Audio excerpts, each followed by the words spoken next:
The massive chamber of the Galactic Council had never seen such panic.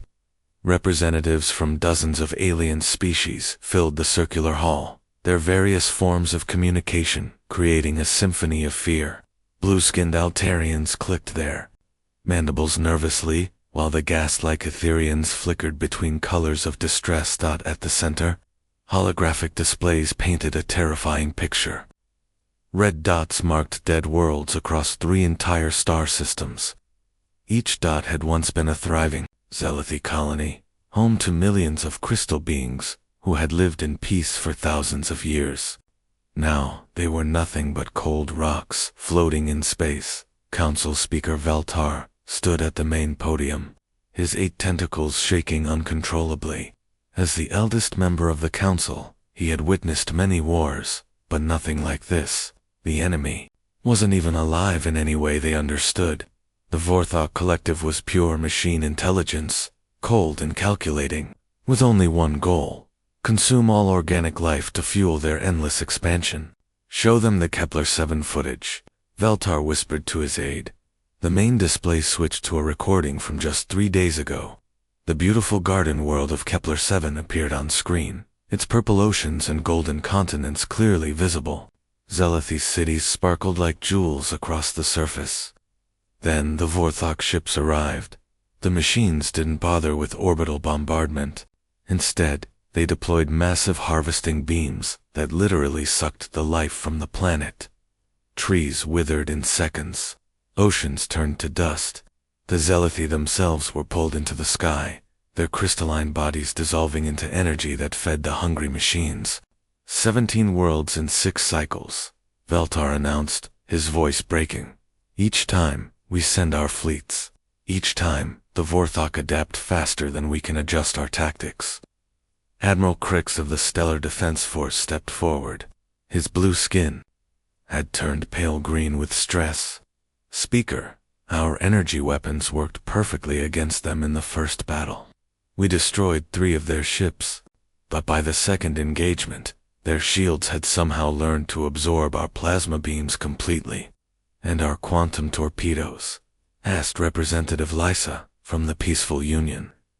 Useless after the 4th battle. Their hull plating now converts quantum energy into power for their systems. It's like feeding them every time we shoot. The hall erupted in worried chatter. The truth was becoming clear to everyone. The Vorthok Collective was unlike any enemy they had ever faced. Every civilized species in the galaxy fought the same way. They used energy weapons, force fields, and predictable military tactics that had worked for thousands of years. But these methods meant nothing against an enemy that could learn and adapt in real time. There must be something we haven't tried, pleaded Ambassador Nira, one of the few surviving Zealoty leaders. Her crystal body was cracked from stress, light bleeding through the fractures. My people are dying. Entire families are being harvested, like crops. Veltar's tentacles curled inward, a sign of deep thought among his species. There was one option they hadn't considered. One group of beings whose reputation made even hardened warriors uncomfortable, but the very idea seemed insane. There are the Deathworlders, he said quietly. The chamber fell silent. Even mentioning that name was taboo in polite galactic society. Every species present had heard the stories whispered in dark corners of space stations. Tales of beings from a planet so dangerous that simply surviving there required constant violence. Creatures who had learned to kill with primitive weapons. Who fought wars using methods so brutal that civilized minds couldn't comprehend them. You mean the humans? Admiral Crix said, his voice barely above a whisper. Salthri Veltar confirmed. Earth, the planet where everything tries to kill everything else. Where the dominant species learned warfare not from advanced technology, but from pure survival instinct. The very mention of humans sent ripples of fear through the assembly. These were beings who had somehow made it to space, despite their world, trying to kill them every single day. They used explosives and metal projectiles instead of elegant energy weapons. They fought in ways that seemed completely random, making them impossible to predict or counter. But desperate times called for desperate measures, as another distress signal from a dying world cut to static. The council faced an impossible choice: swallow their pride and contact the savage Deathworlders, or watch the galaxy burn. The transport beam finished its cycle, and Ambassador Nina found herself standing in what humans called Luna Station. The facility orbited Earth's moon, and through the massive viewing windows, she could see the blue and green world that had birthed the galaxy's most feared warriors. Nira's crystalline body trembled slightly as she took in her surroundings. Everything here felt different from the elegant, curved architecture of galactic civilization. The walls were straight lines and sharp angles. Metal panels and exposed conduits ran everywhere, giving the impression that function mattered more than beauty. Even the air tasted different, carrying scents she couldn't identify. "Ambassador Nira, welcome to Luna Station," said a human voice behind her. She turned to see Admiral Tejo approaching. He was shorter than she had expected, but there was something in his dark eyes that made her crystalline form flicker with instinctive caution. Unlike the flowing robes worn by most galactic officials, he wore a practical uniform covered in pockets and insignia she didn't recognize. "Admiral, thank you for agreeing to see me," Nira began, her voice carrying the musical tones of her species. "My people are dying. We need your help, desperately." Tejo nodded and gestured toward a conference room. "I've been reviewing your combat footage for the past 3 days. Show me the Kepler-7 battle again." The holographic display activated, showing the disastrous engagement where the Galactic Council had lost 12 ships without destroying a single Vorthok vessel. Nira watched the familiar scene unfold, her light dimming with each lost ship. "Stop there," Tejo said, pointing at the screen. "Watch how your ships approach. Perfect formation, maintaining safe distances, following standard engagement protocols." "Of course," Nira replied, confused. "That's proper military doctrine." "That's your problem," Tejo said bluntly. "Your forces fight like they're afraid to die. Every move is calculated to minimize risk. The Vorthok have figured out your patterns because you follow the same rules every single time." At that moment, Captain Mina entered the room. She was younger than the Admiral, with short black hair and scars on her hands that spoke of practical experience. Her uniform was less formal, designed for actual combat rather than ceremonies. "Captain Mina, meet Ambassador Nira. She's here to request our assistance against the Vorthok Collective." Mina studied the alien diplomat with interest. "The machine intelligence that's been harvesting organic worlds. I've read the reports. Nasty business. Will you help us?" Nira asked, hope creeping into her voice. "We'll help," Mina said without hesitation. "But we do this our way. Complete tactical control of all operations. No interference from the Galactic Council during combat. And we need access to captured Vorthok technology and biological samples." Nira's confusion was obvious. Her crystalline form shifted colors as she processed this unexpected response. Biological samples. But the Vorthok are machines. They don't have biology. They harvest organic life, Tejo explained. "That means they've analyzed every species they've encountered. They know how galactic biology works. We need to understand what they've learned." "But the tactical control demand," Nira pressed.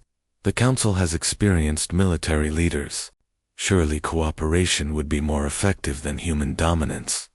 Mina and Tejo exchanged glances. The captain stepped closer to the holographic display and rewound the battle footage. "Look at this engagement pattern," she said, highlighting the Council fleet movements. "Your ships maintain formation integrity even while taking heavy fire. They retreat when shields drop below 60%. They never ram enemy vessels or use suicide tactics. Because those methods are barbaric," Nira protested. "Civilized warfare doesn't require meaningless sacrifice." "Meaningless," Tejo's voice carried an edge that made Nira's light flicker. "Tell that to the 17 dead worlds. Your civilized approach has gotten millions killed. What do you mean by fighting your way? Nira asked, though part of her wasn't sure she wanted to know the answer. Minna smiled, but there was no warmth in it.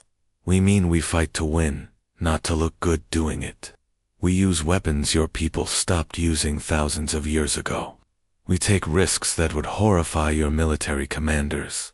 We break rules that civilized species consider sacred. But surely there are limits, Nira began. The only limit, Tejo interrupted, is victory. The Vorthok adapt to predictable tactics, because your people fight the same way every time. Humans learned warfare on a world where predictability meant death. We're unpredictable because that's how we survived. Nira's form shimmered with uncertainty. Everything about these humans contradicted what she knew about civilized behavior. Yet her people were dying, and the galaxy's greatest military minds had failed completely. You'll see, Tejo said, noting her hesitation.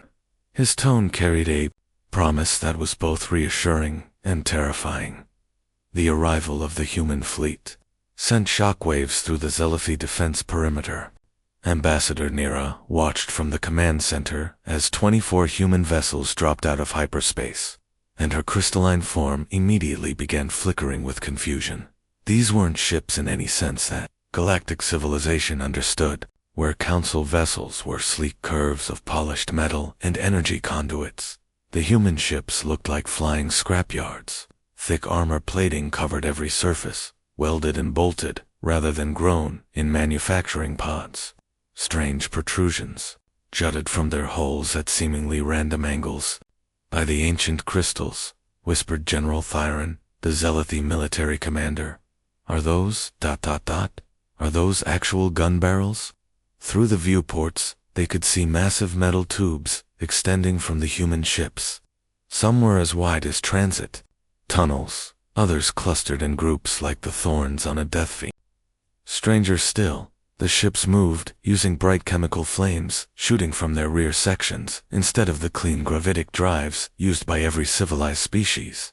Commander Ji Wu's voice crackled through the communication system as his flagship, the Indomitable, took position near the Zelathi command vessel. Zelathi Command, this is Human Fleet Commander Ji Wu, requesting permission to come aboard for tactical briefing. When the human officer materialized in the teleportation chamber, the assembled alien observers stepped back instinctively. Ji Wu was built like a compact weapon, all muscle and scars, wearing a uniform that looked designed for actual combat rather than ceremonial purposes. Most disturbing of all, he carried what appeared to be primitive projectile weapons attached to his belt. Commander, General Thyron began hesitantly. We appreciate your arrival, but we must ask about your unconventional ship designs. Our sensors detect no energy weapon systems whatsoever. Ji Wu grinned, an expression that made several aliens uncomfortable. That's because we don't use energy weapons in ship-to-ship combat. Too easy to adapt against. We use kinetic weapons because physical force is physical force. You can't adapt to a chunk of metal traveling at a significant percentage of light speed, but kinetic weapons are so primitive, protested Admiral Zenth of the Council Observer Mission.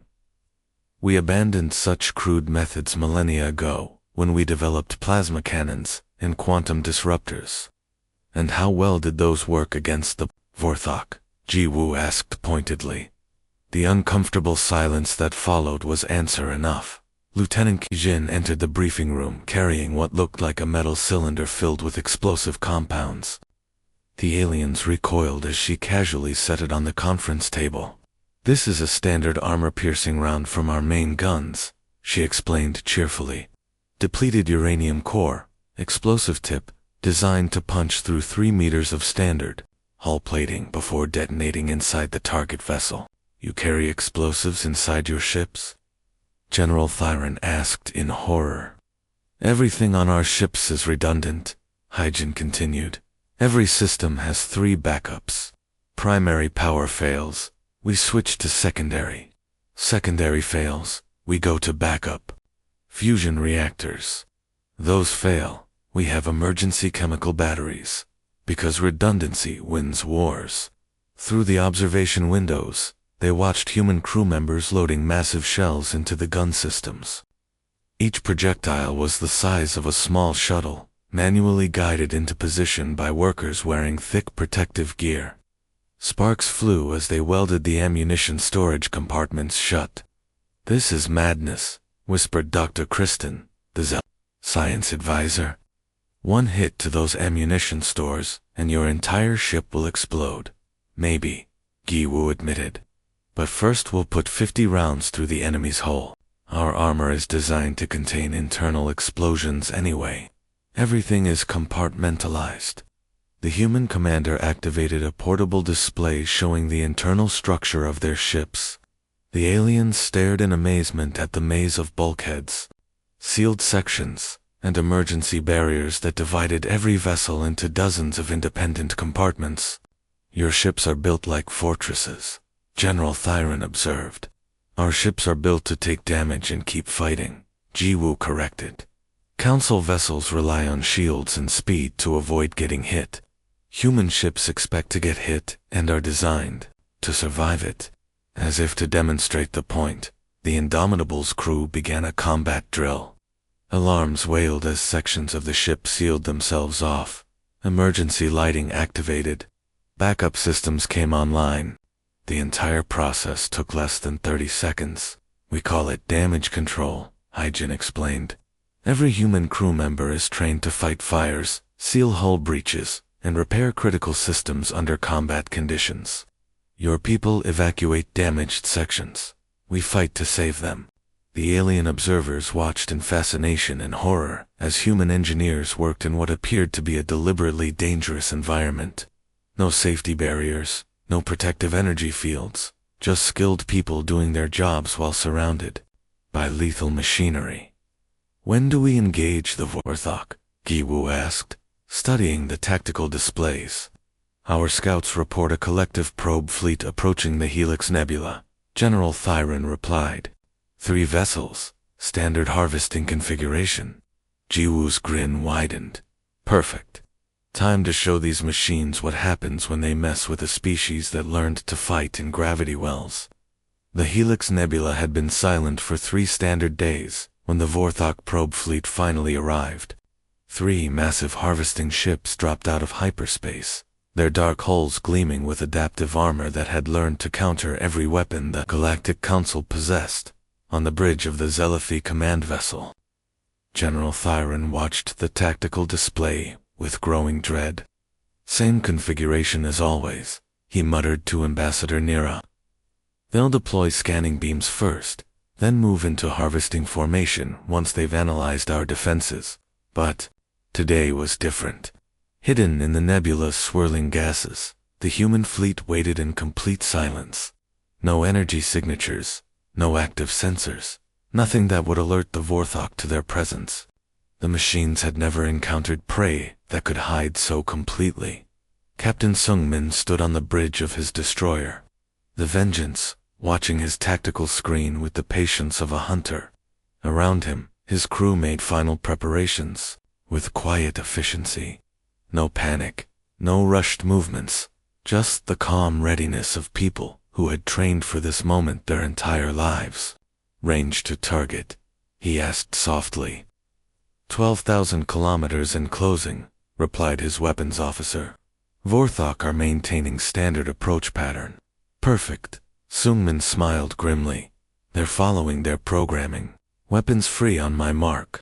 The Vorthok ships continued their approach, completely unaware of the death waiting for them. Their adaptive shields hummed with energy, ready to absorb and counter any plasma beams or quantum torpedoes the defenders might fire. Their learning algorithms had cataloged every weapon type used by galactic civilization over the past 6 months of war, but they had never seen a railgun. "Fire," Sungmin ordered. The human fleet erupted from the nebula like ancient sea monsters rising from the depths.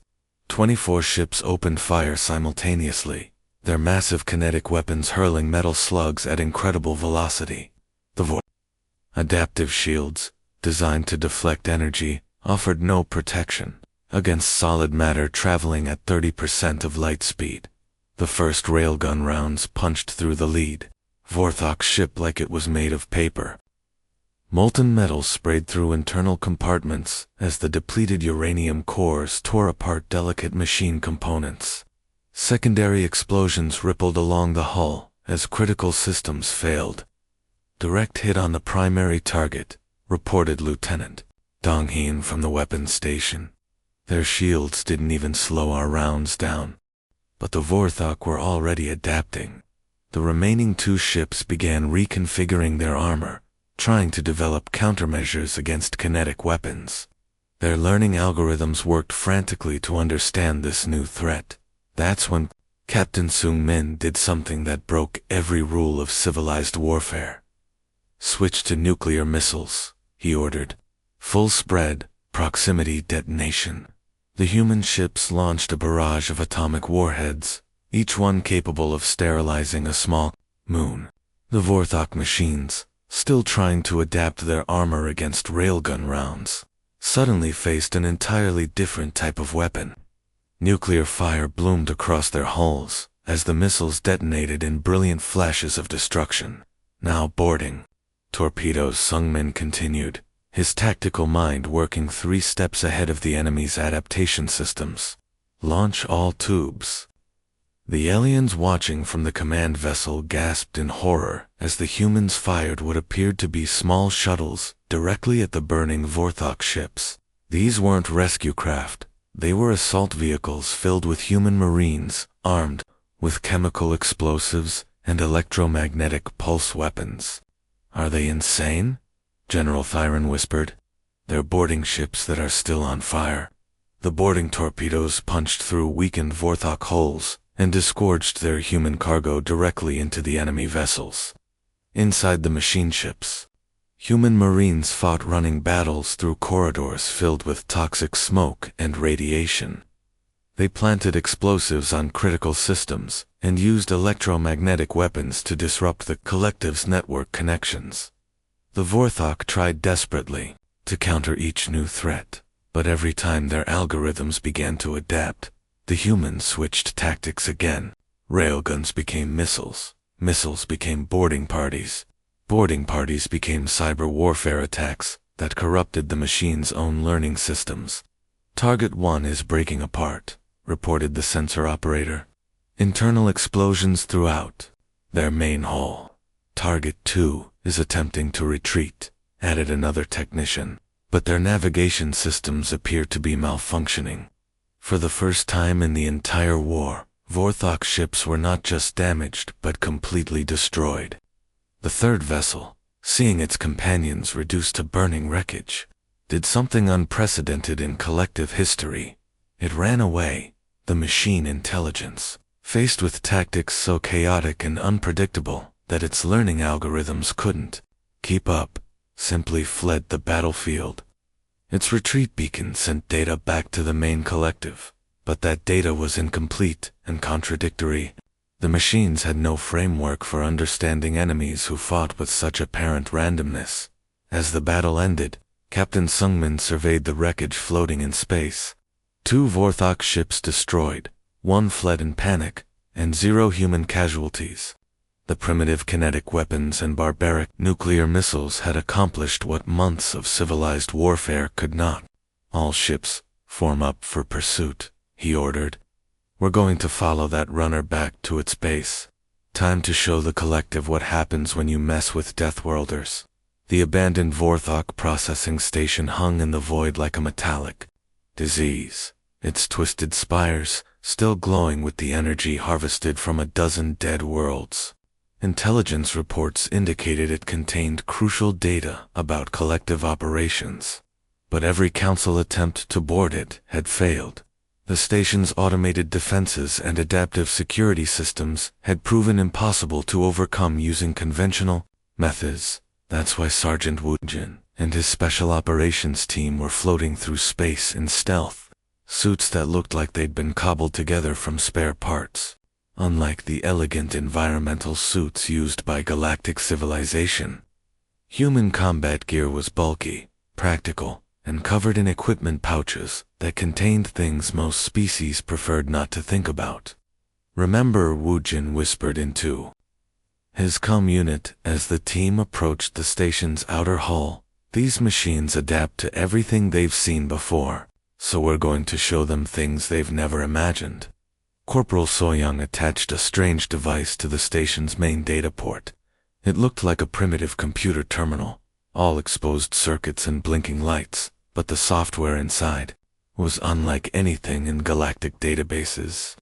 Instead of trying to hack the Vorthok systems using conventional methods, it carried a payload of corrupted data designed to confuse artificial intelligence cores. "Virus deployed," she reported. "It's not trying to break their encryption. It's feeding their learning algorithms contradictory information until they crash from logical paradoxes." Meanwhile, Private Hyan Wu was painting the hull with what appeared to be simple metallic paint. The alien observers watching from a safe distance had no idea they were witnessing the deployment of nanotechnological, corrosive agents that would eat through advanced alloys like acid through flesh. "Chemical deployment complete," Hyan Wu reported. "Hull integrity should start failing in approximately 12 minutes. Back on the observation vessel, Council military advisors watched in growing horror as they realized what the humans were doing. General Thyron's crystalline form flickered with distress as he turned to Admiral Crix. "They're using chemical weapons," he whispered, "and biological agents.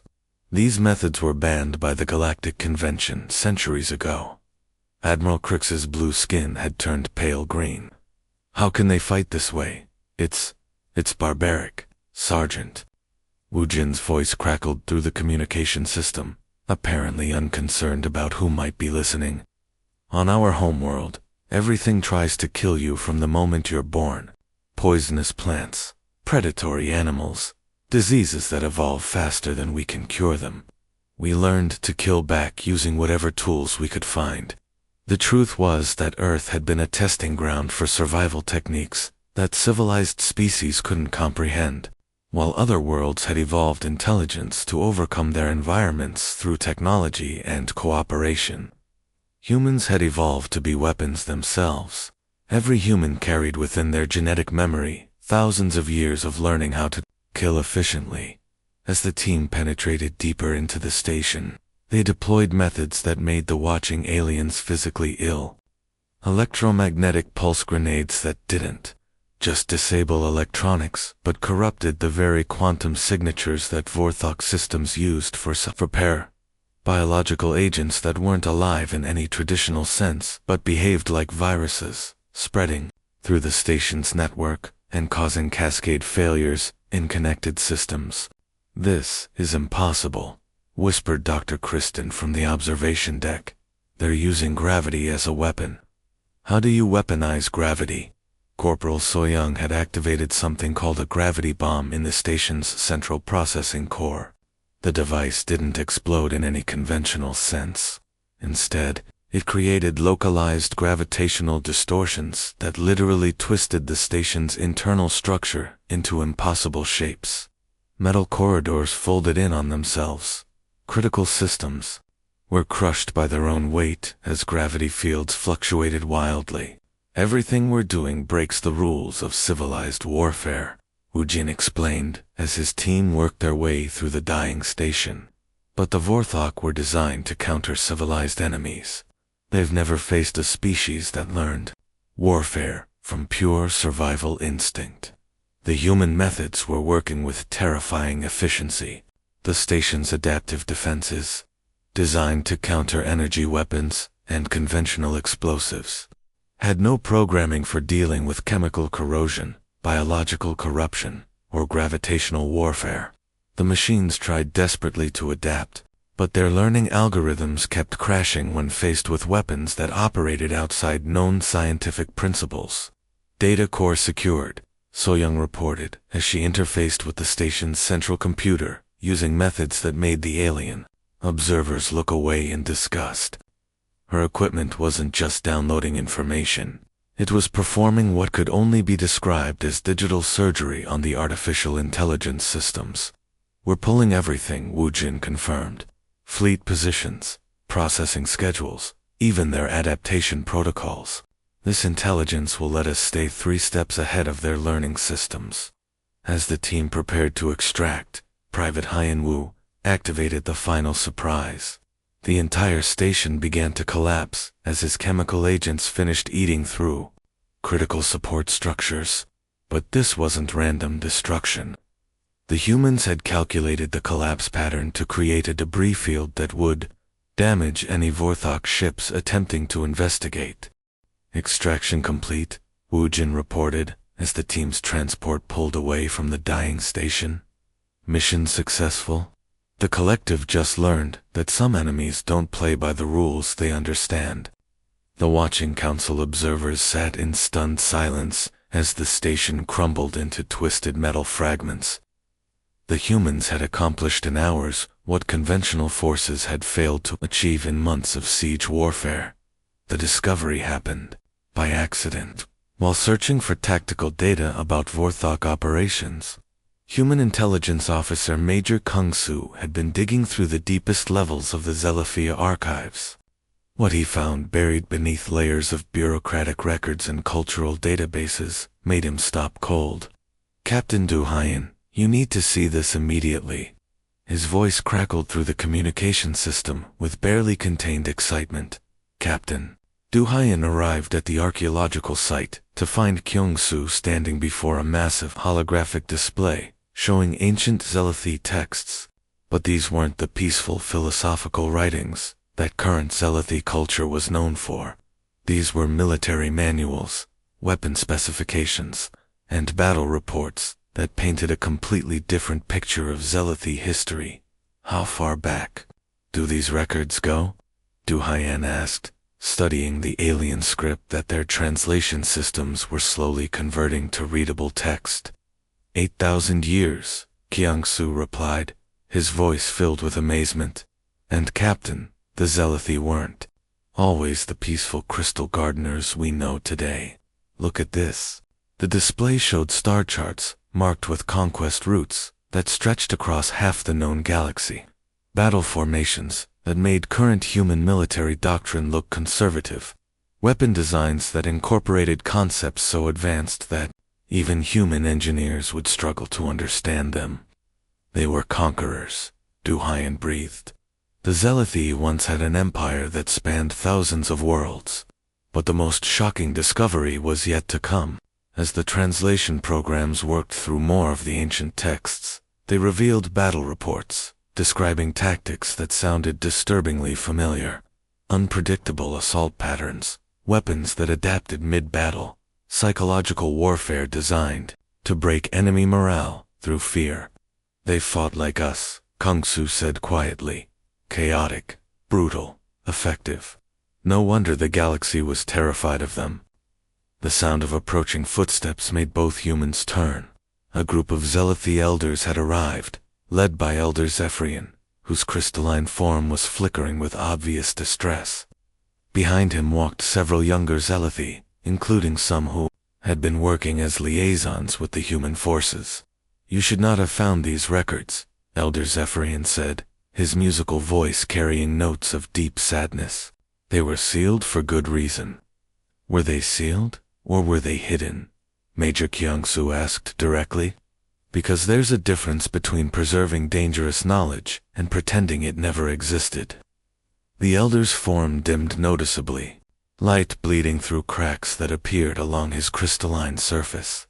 It was a sign of extreme emotional stress that the humans had learned to recognize during their time working with the Zelithi.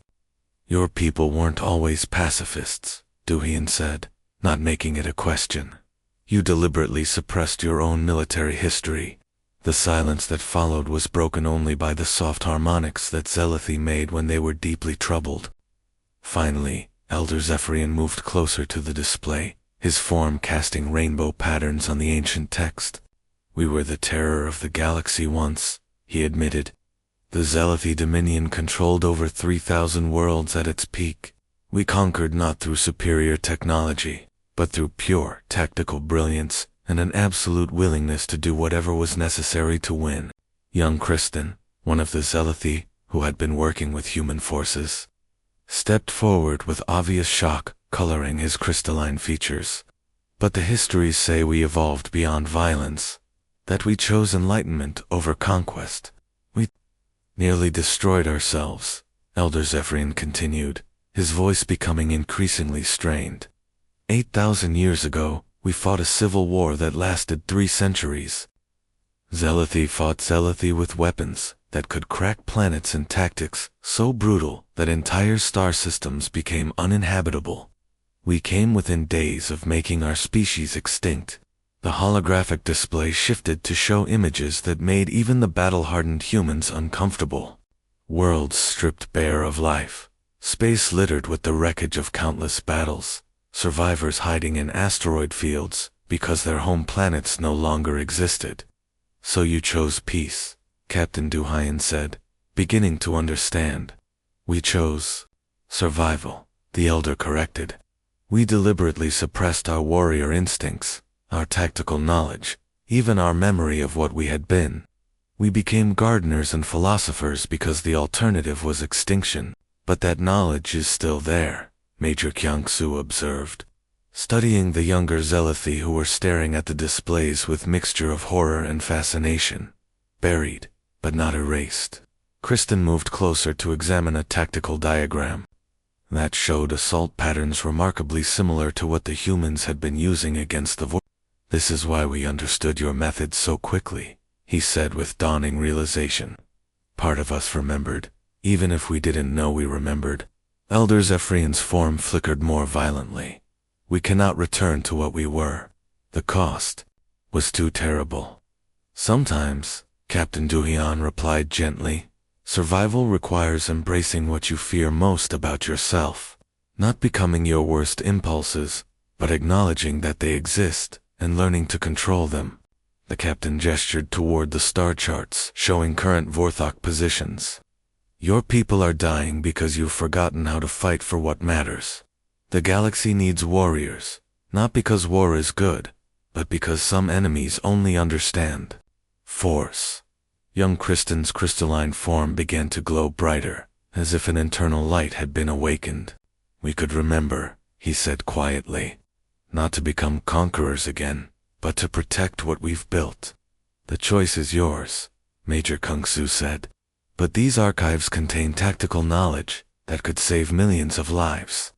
The question is whether you're brave enough to face your own history.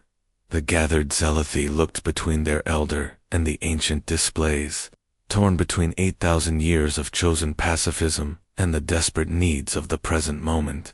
The training facility on Zelethi Prime looked like controlled chaos to any civilized observer, where elegant military academies throughout the galaxy featured pristine parade grounds and theoretical classrooms. The humans had constructed what could only be described as a series of obstacle courses designed by someone with a twisted imagination. Colonel Jason stood, watching as a mixed group of alien volunteers attempted to navigate a maze filled with smoke, explosions, and simulated enemy fire. Most of them were failing miserably. Stop, stop, stop, he shouted, causing the exercise to halt. Immediately, the alien recruits, including several young Zelethi and a handful of other species, gathered around him with expressions ranging from confusion to outright terror. You're still thinking like civilized soldiers, Jae-sung explained, his voice carrying the patient tone of someone who had given this lecture many times before. You see an obstacle, you try to go around it. You take fire, you retreat to minimum safe distance. You encounter superior numbers, you call for backup and wait. The young Zelethi warrior, who had become something of a leader among the alien volunteers, raised his crystalline hand. But Colonel, those are standard military protocols. They minimize casualties and preserve unit integrity, and they get you killed against enemies like the Vorthok, Jae-sung replied bluntly. Watch. The Colonel activated a holographic replay of the recent battle at Kepler 9, where a joint human-alien force had successfully repelled a Vorthok harvesting fleet. The alien recruits watched in amazement as human squads did things that violated every principle of military science they'd been taught. There, Jae-sung pointed to a section where human marines were charging directly into Vorthok defensive positions. Those soldiers knew they probably wouldn't survive that assault. They did it anyway, because it allowed the flanking units to complete their mission. The concept of acceptable losses seemed to physically pain the alien recruits. Their crystalline forms flickered with distress, while the other species showed obvious signs of discomfort. Sergeant Hana, who had been observing from the sidelines, stepped forward to address their concerns. "Let me explain something about human psychology," she began, her tone matter-of-fact. "On our world, parents die to protect their children. Soldiers die to protect their comrades. Communities sacrifice individuals to save the majority. We don't do this because we're cruel or primitive. We do it because that's how species survive on Deathworlds." Young Kristen struggled visibly with the concept. But how do you plan for soldiers not returning? How do you send people to their deaths? Hana's expression softened slightly, but her words remained hard. Because their sacrifice saves everyone else. That's what courage means. Not the absence of fear, but acting despite that fear, when the stakes are high enough. The training continued with exercises that challenged every assumption the aliens had about warfare. Instead of maintaining safe distances, they learned to fight at close quarters where advanced shields and energy weapons were less effective. Instead of preserving equipment, they learned to use their gear as weapons when conventional ammunition ran out. Lieutenant Jinho demonstrated urban combat techniques that made the alien observers wince. "Your cities are built with wide streets and clear sight lines because you value beauty and order," he explained, while showing them how to fight in confined spaces. Human cities grew organically, with narrow alleys and hidden passages. We learned to fight in 3 dimensions while you still think in 2. The breakthrough came during a simulated battle against Vorthok forces. The alien volunteers had been struggling with a scenario where conventional tactics had failed repeatedly. Finally, Kristen made a decision that surprised everyone, including himself. "Squad 2, create a diversion at the main entrance," he ordered, his crystalline form glowing with newfound determination. "Squad 1, we're going to punch through their weakest point, even if it costs us half our people. The objective is more important than our individual survival." The simulation played out, with brutal efficiency.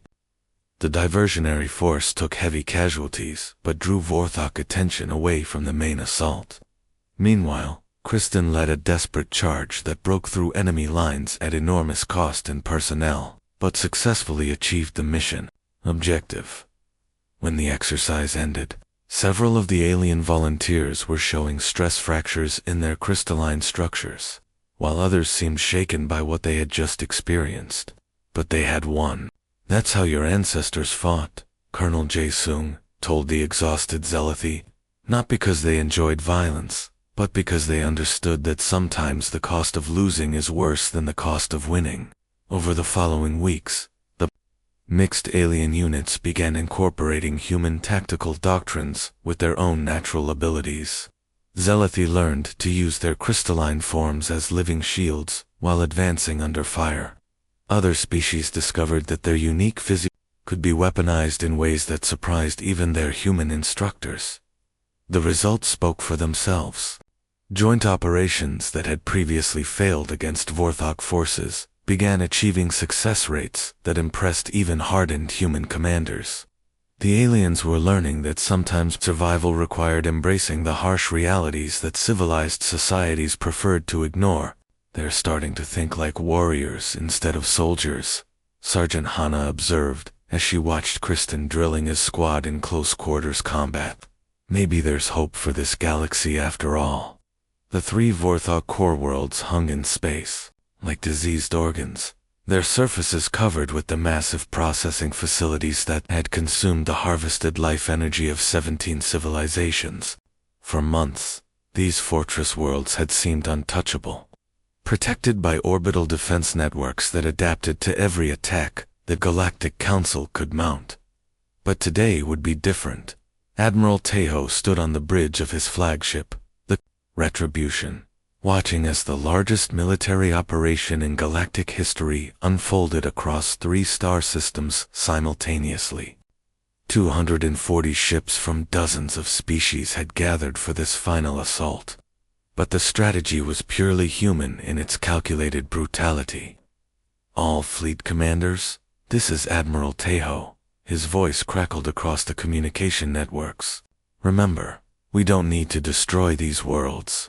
We just need to break their coordination. Hit them everywhere at once, and keep them guessing.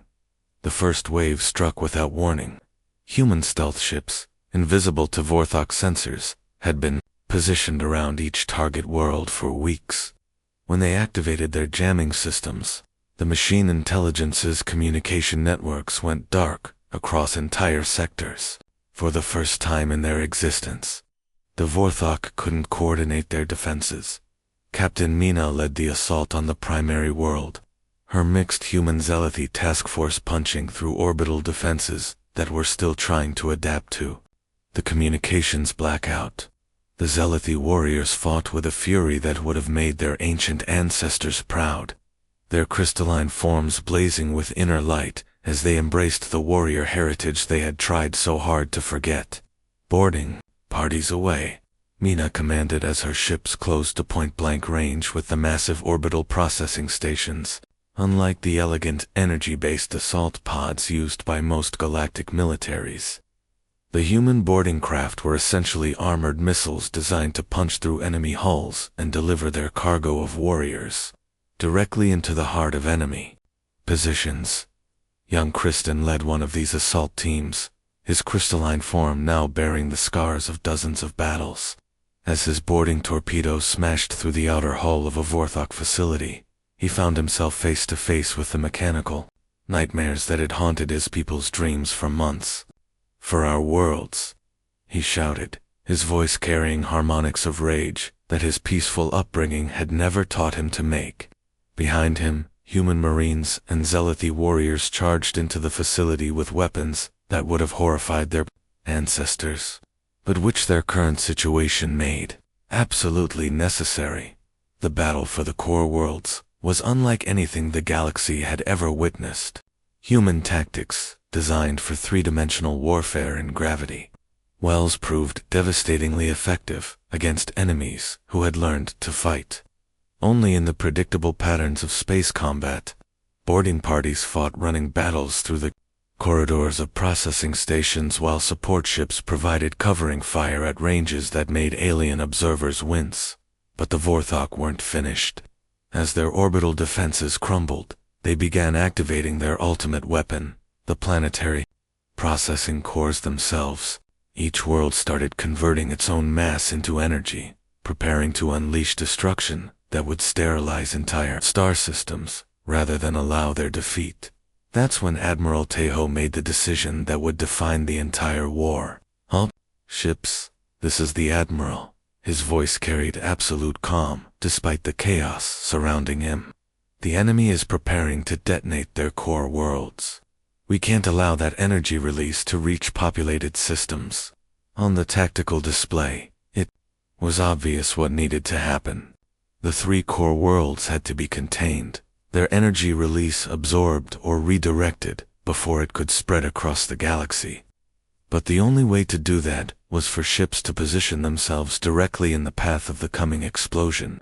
"Sir," his tactical officer said quietly, "any ship that close to the detonation won't survive." "I know," Tejo replied.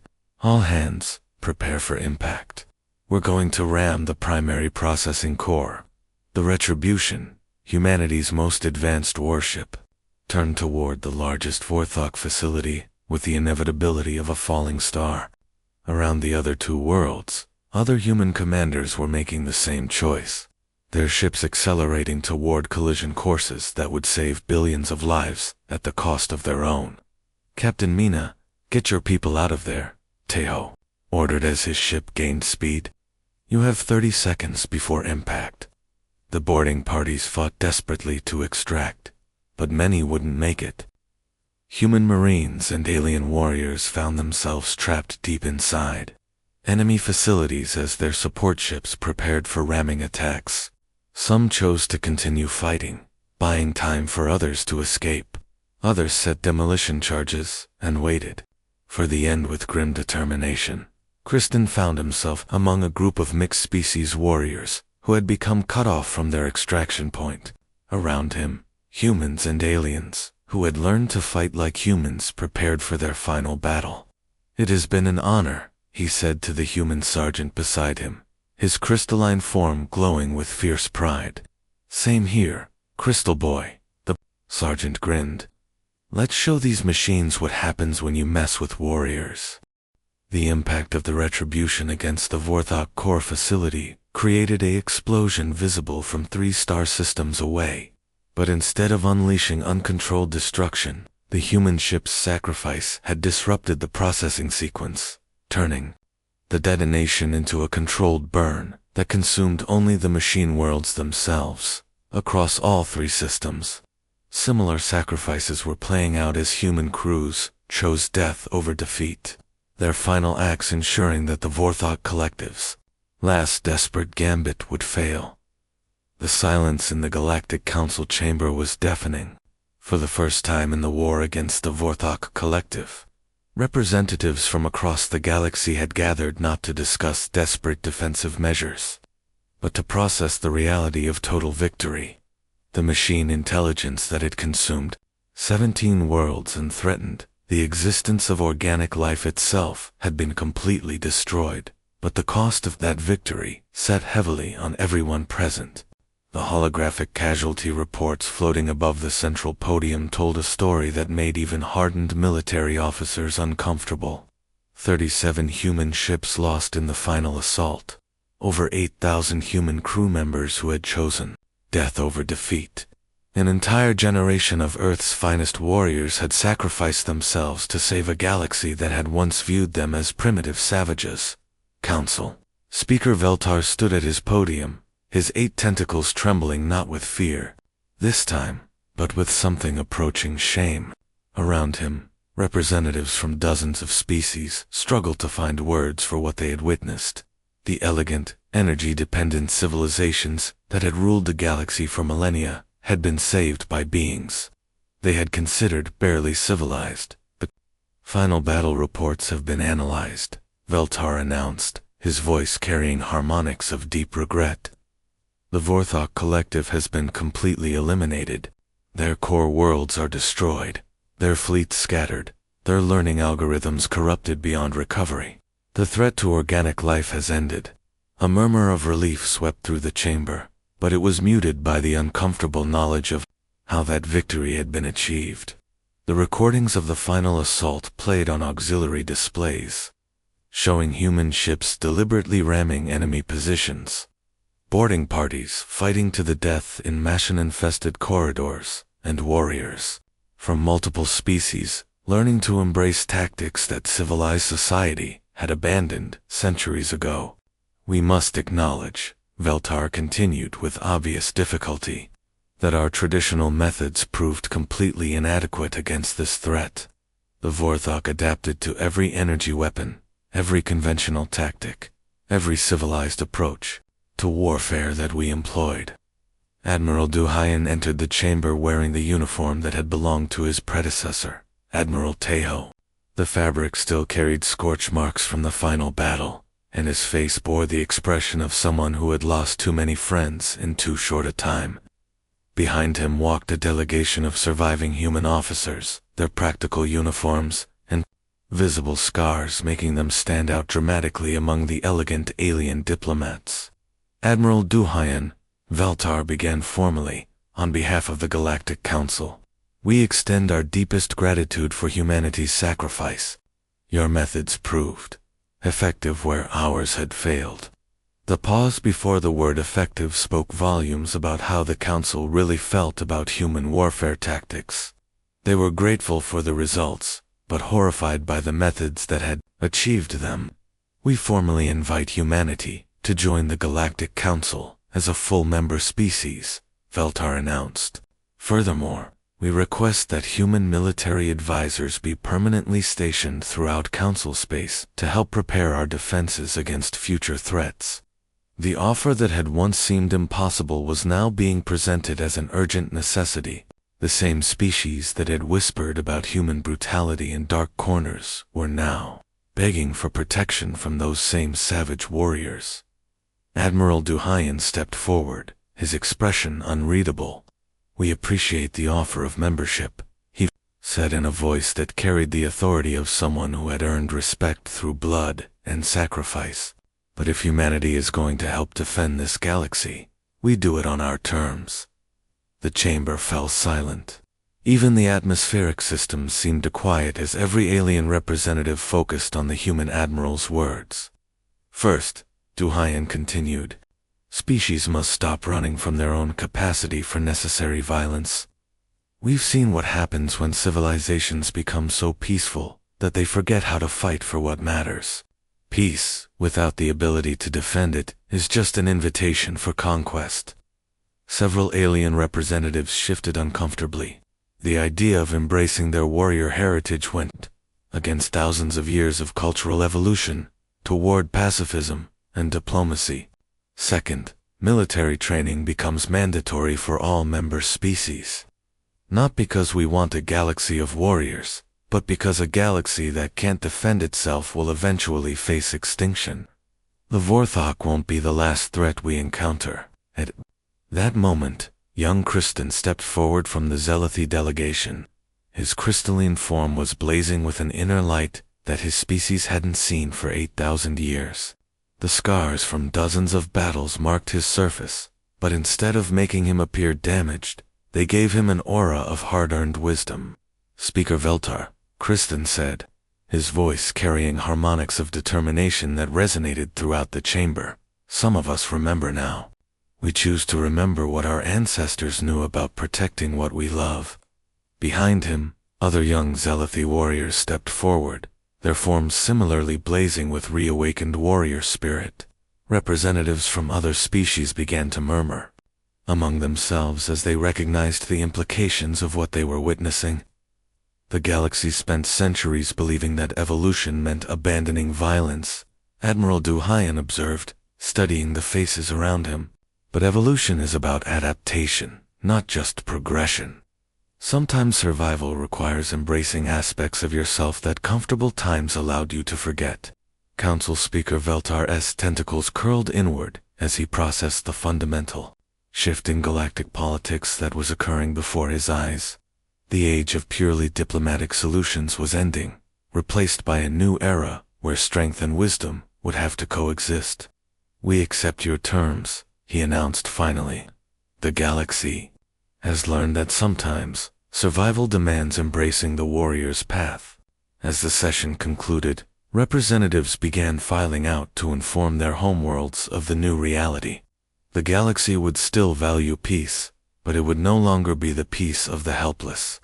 It would be the peace of those strong enough to defend what they had built. The age of the Deathworld protectors had begun.